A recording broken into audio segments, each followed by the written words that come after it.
Good evening. I'm Mark Chairman of Buckland Development and the landowner and promoter of more than 50% of the Wellborn site. I am also the joint owner of the wider Southern estate. We've been asked to approve recommendations to commence the processes for the selection of a new development partner and for compulsory purchase.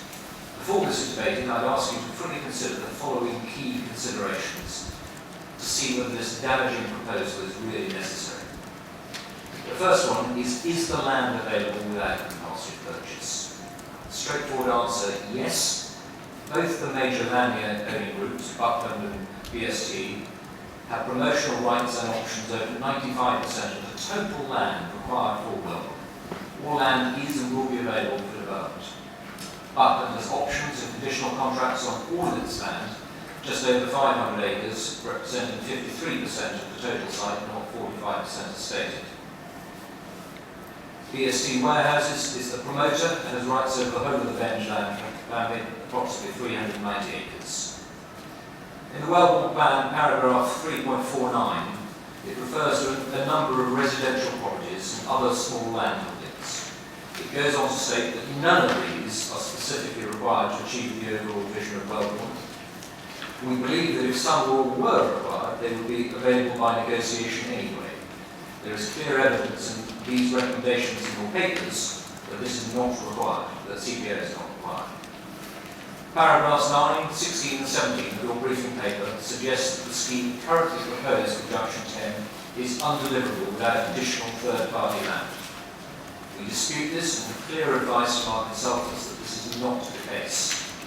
They were appointed separately by Hampshire County Council last year to progress the scheme from the concept design to a detailed level required to enable submission of planning applications. 2. Have the promoters acted as swiftly as they could reasonably be expected to? Again, simple answer, yes. The Wellborn Plan was adopted in June last year, a point at which the Council itself publicly acknowledged that the project focus shifted from the Council to the promoters for the planning application and delivery. The Council was fully aware of our proposals and programme. We committed to providing resources and finance to undertake extensive work prior to the adoption of the Wellborn Plan, in addition to supporting the Council through both the core strategy and the area action plan stages. From June 2015, Buckland and BST worked to prepare and deliver conjoined planning applications and were on target to achieve this by March 2016, this March. Again, the Council and the LEP were fully aware of this. The applications would have demonstrated a comprehensive site-wide development fully in accordance with the Wellborn Plan. This work was delayed as the Council was unwilling to engage in detailed pre-application discussions with Buckland and BST, and we were advised in October that the Council would not be completing a proposed planning performance agreement with us, despite having asked for it. Furthermore, previously arranged meeting with the Director of Corporate Communications was cancelled. It was intended to discuss the Council's previous offer of help to support our community engagement plans for November, which we had already made extensive preparations, including booking venues. 3. Is there an agreed and appropriate timetable for the planning applications and subsequent delivery? Again, simple answer, yes.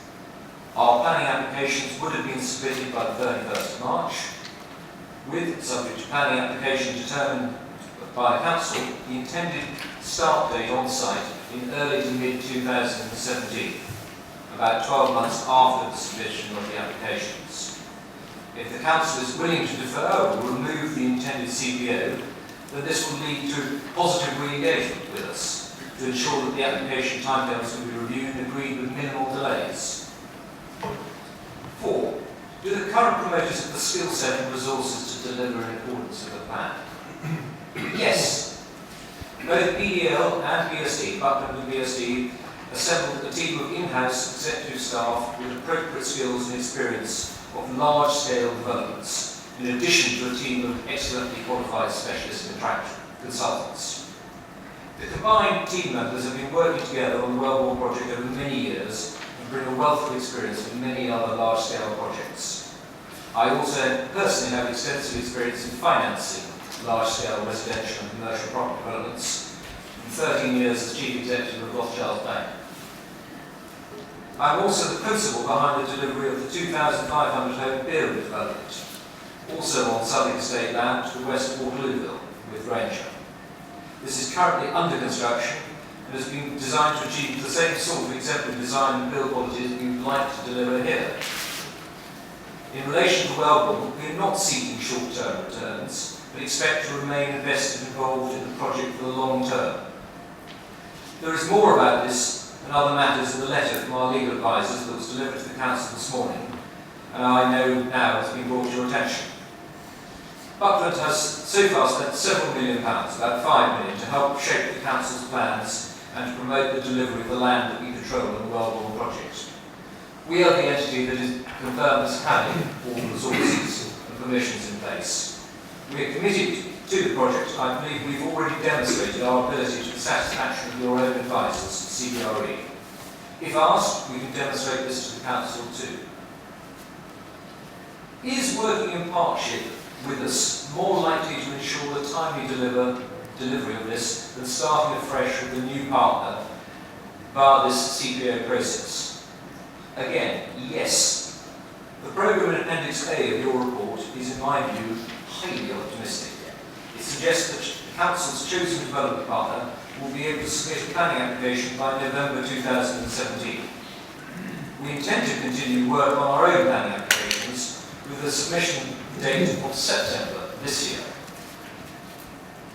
6. Will taking the proposed CPO powers jeopardise the speedy delivery of Wellbourne? Again, yes. CPOs acknowledged to have between 2 and 3 years to the delivery process. The CPO threat causes blight on the project, which will effectively slow us down, and any other parties for that matter, and complicate both the planning application and the financing process. The intended CPO appears to assume preparation of the planning application materially before appointing a development partner. In conclusion, I believe that this process is premature and will not necessarily provide the Council with certainty that it says it requires. It will delay both the submission of the required planning applications and the delivery of new homes in the community. With a deferral or removal of the CPO and collaborative working and engagement restored with us, we can ensure delivery of a faster, better and more effective approach for Wellbourne. Thank you. Thank you.